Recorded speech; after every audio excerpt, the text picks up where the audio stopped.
Hello, I'm Edward Salton and welcome to a very special edition of South Today. We may allow ourselves a brief period of rejoicing. Today is Victory in Europe Day. It was a moment of anticipation, a moment that people had longed for. At 3 o'clock in the afternoon on the 8th of May 1945, Winston Churchill announced VE Day.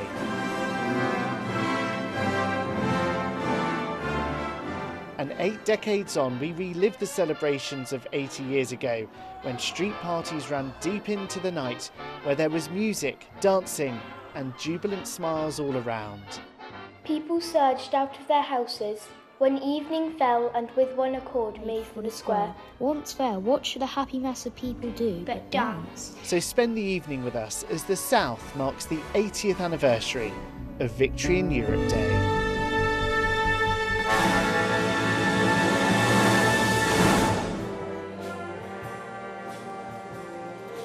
Yes, and a warm welcome to Market Square in Witney! Everyone's got their flags, everyone's ready for a party. We've got the Lindy Hoppers and we've got the Witney Town Band here as well. It's great to have them here and great to have you with us as well this evening. Now, of course, during the Second World War, loved ones were torn apart. Tonight we start with a remarkable story about two wartime sweethearts whose love letters were found recently in a junk shop in Portsmouth. My colleague Steve Humphrey has that remarkable story.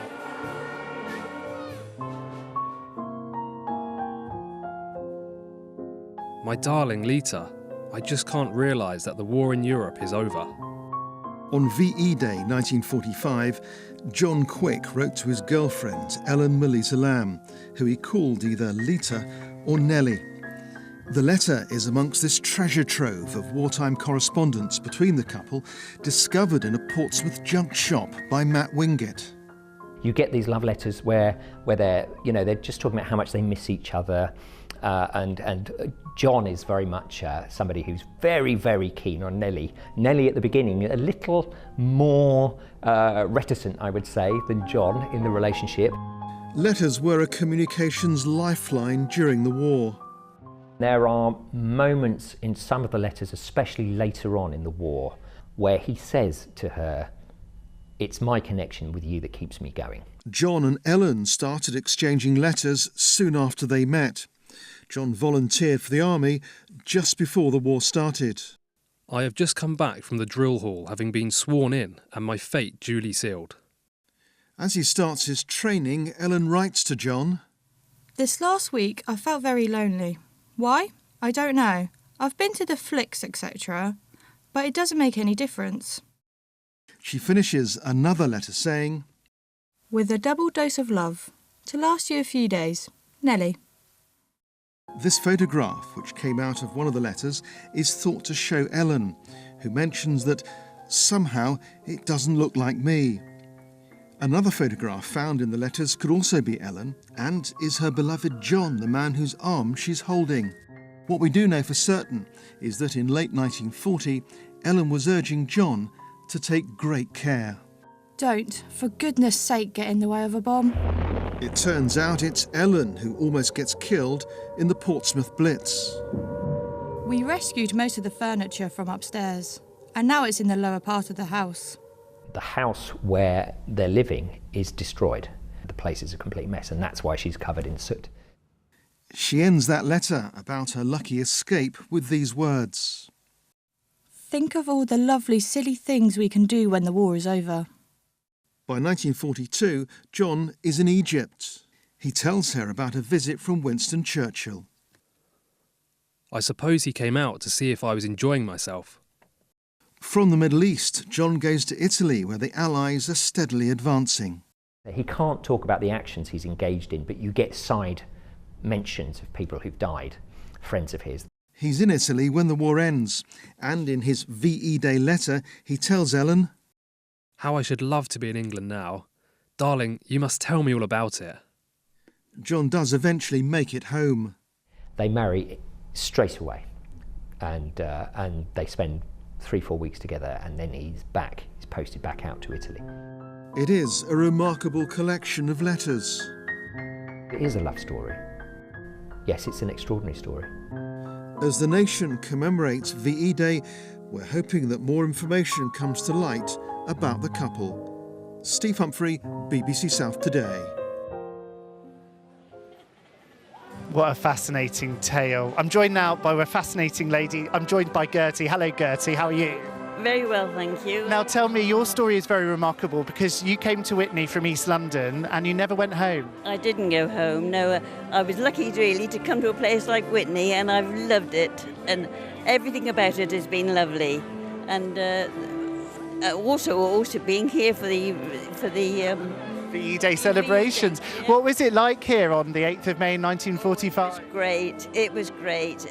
Everybody was full of vigour and pleasure, and it was absolutely lovely.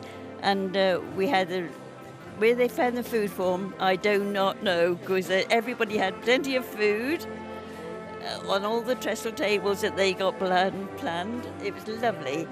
And at night, we had a procession with the people gathering together, and they had torches. We walked round Witney into the Leas, and it really was a lovely sight, and I think it's a memorable occasion I shall never forget.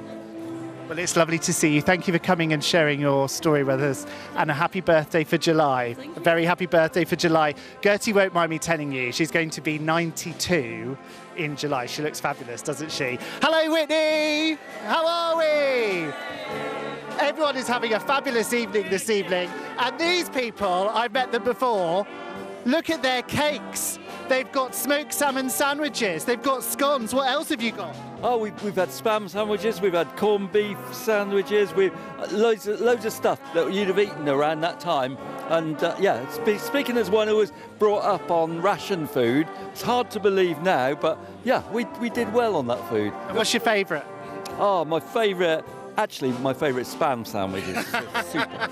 Enjoy the rest of your evening, folks. Thank you very much indeed. We're going to chat now to Dr. Matthew Kidd from the University of Oxford's Their Finest Hour project. Matt, lovely to see you this evening. Tell me about the project. What was it?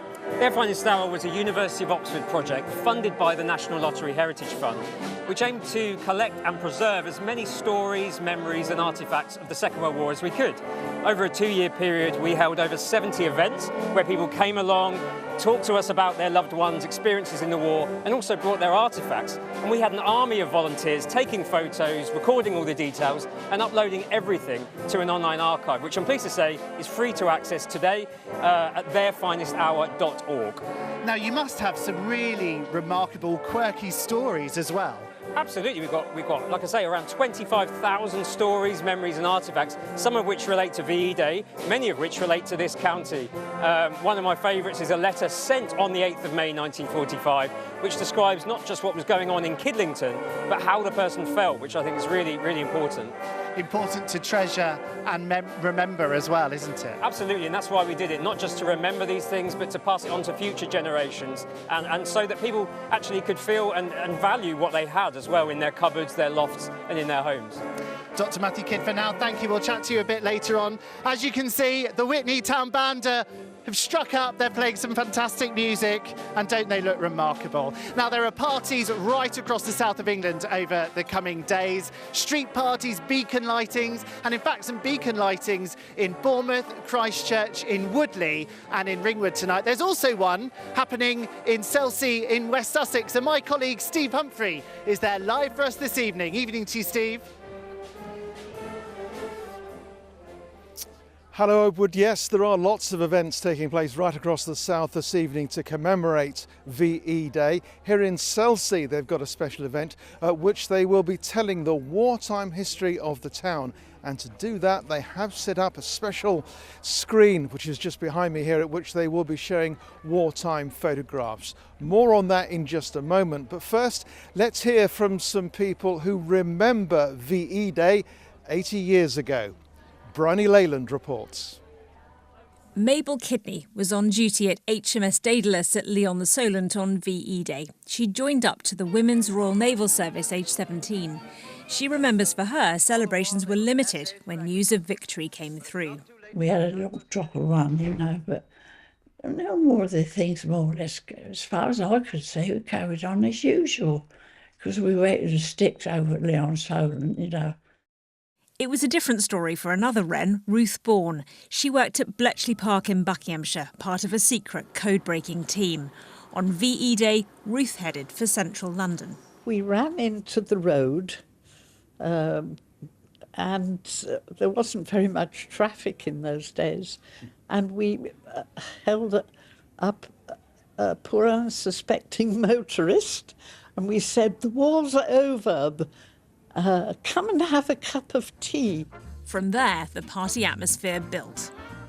Somebody had lit a bonfire. There were soldiers there, service people, civilians, American soldiers, and we sat around the bonfire and we sang songs, you know, patriotic songs and popular songs, and maybe a few rude songs, and we had a wonderful time. I don't think anybody really went to bed that night.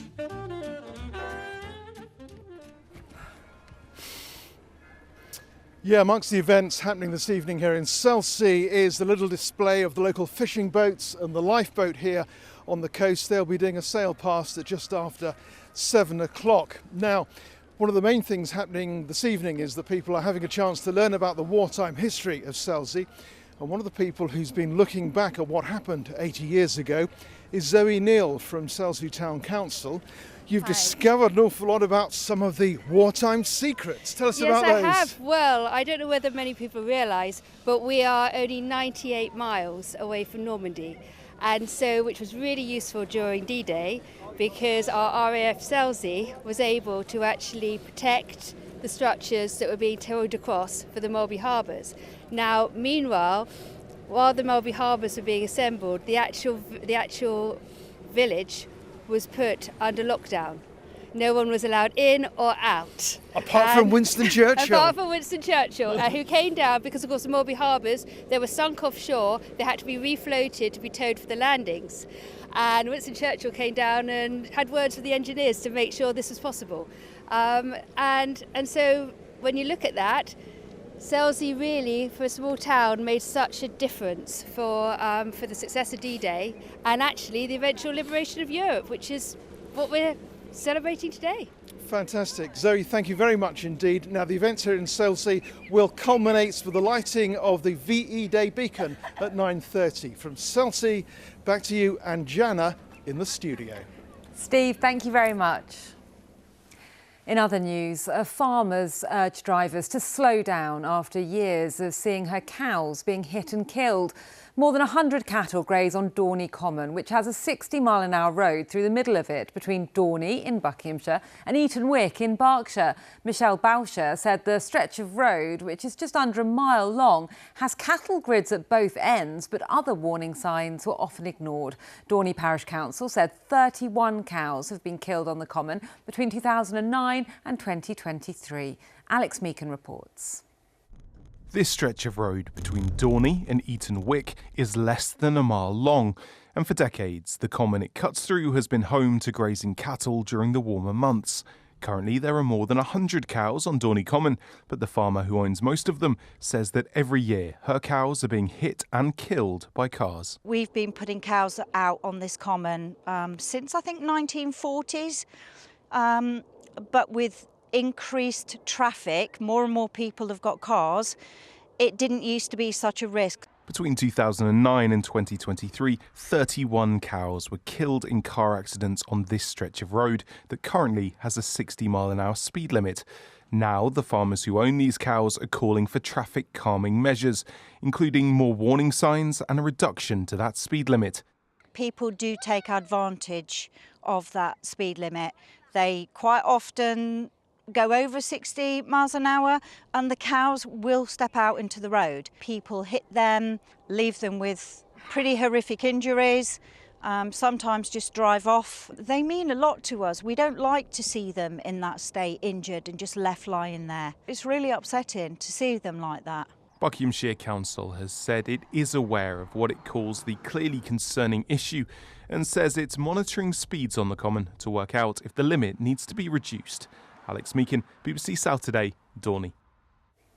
A man from West Sussex who died following an altercation on a cruise ship has been named as James Mesham.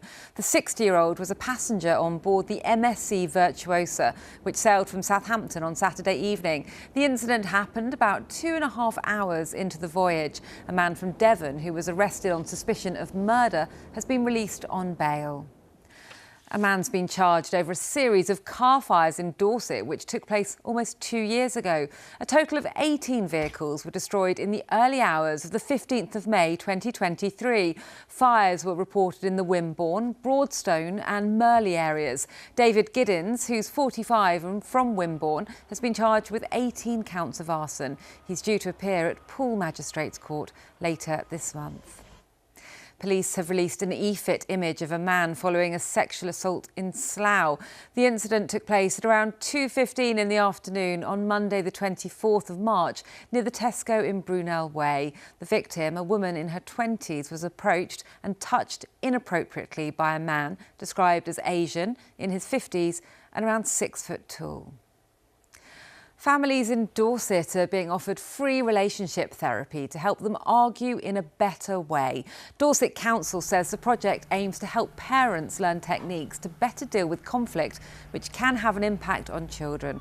The authority says the session will run for a limited time, ending next April. A rare white lion, who was a favourite with visitors to an Isle of Wight sanctuary, has died at the age of 18.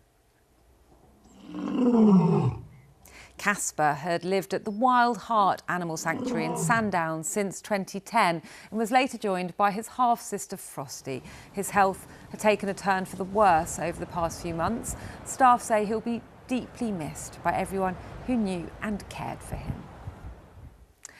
Sikhs living in Surrey have witnessed an historic moment. After £1.5 million and many volunteer hours, Surrey's first Gurdwara opened in Camberley. Until now, Sikhs in Surrey had to travel to Southampton or London to worship or mark important events.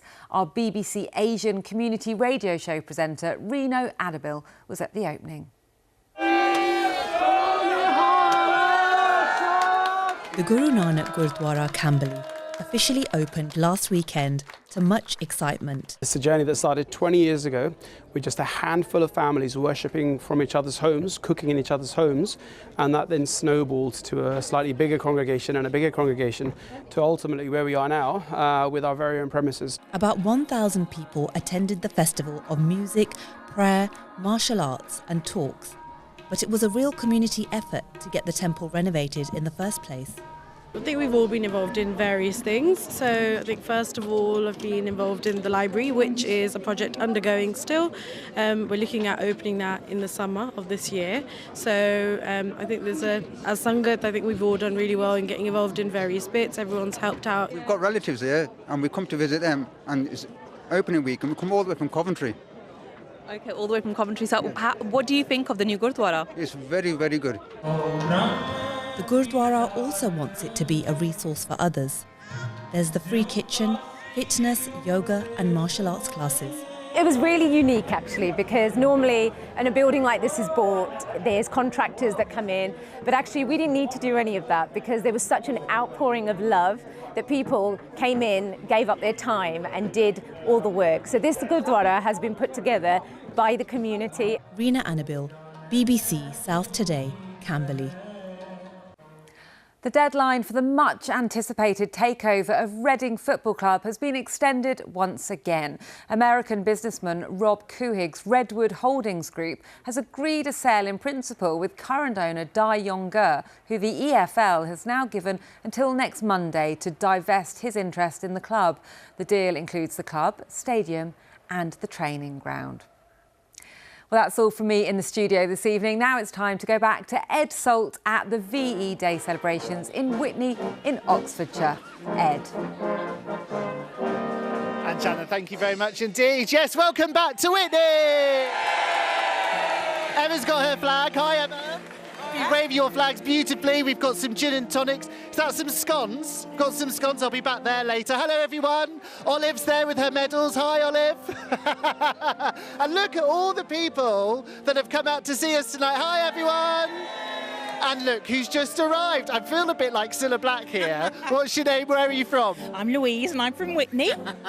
Louise, what are you singing tonight? So this is the Whopper Choir and I'm conducting them. Everyone wave! Give us a wave, everyone! We're singing with Whitney Town Band and we're singing There'll Be Bluebirds Over the White Cliff of Dover and We'll Meet Again. We look forward to hearing that in just a few moments. Louise, thank you. Let's have a chat again with Dr. Matthew Kidd from the University of Oxford. Hi, Matt. What was it like here at this very spot 80 years ago? It wouldn't have been too dissimilar to this. People dancing, music playing in the background, people very happy. Perhaps a bit more alcohol was swishing about 80 years ago today, but generally I think it's very similar. Also with the sun out. But it's also a very important, poignant moment to remember. I mean, my grandfather was still fighting in Burma. There were a lot of people still waiting for the war in the Far East to end. Absolutely. We must remember that VE Day 80 years ago wasn't the end of the war. Like you say, people fighting in the Far East, people prisoners of war, obviously over there as well. Also for people at home, some of whom would have felt a great deal of sadness because of those that they'd lost. Matt, thank you very much indeed. Well, school children have been learning all about VE Day over the past couple of weeks. I went to Bitton Church of England School in Southampton. I asked, do you know anyone that had bomb shelters and air raid shelters? Can you remember how you felt near the end of the war? I knew that there was the Blitz and that Southampton was bombed quite a lot. Well, we had what they call spam, tins of spam. Yeah. From one generation to another. Did you or other children help with the war effort? I've come as Winston Churchill because I thought, just why not? I'm a soldier from World War II. I'm wearing a red dress that I'm pretty sure is like what they would wear during World War II. And it blew all our windows in. Among those taking the questions from this crowd of Year 3 to Year 6 children was Carol from the Bitton Local History Society. They wanted to know about rationing, which I remember only too well, and what we did at school, and I could share some of the things, you know. And what did the children think when they saw toys from... They weren't over impressed, were they? No. No, I mean, let's face it, it's a bit tatty. And it wasn't just these memories on display. Some of the children brought in items deeply personal to them and their families. Tell me what you've got here. I've got my granddad's medals from World War II. This one is for surviving the war. My great granddad was a sergeant and he's got 3 stripes that was on his uniform. This was his soldier's release book. Outside, and the school choir have been busy rehearsing the White Cliffs of Dover as part of their school celebrations this week. They are very, very interested, and they've been learning a lot about the sacrifices of the past, and they really are thinking about how that applies to today, the present, and their future as well.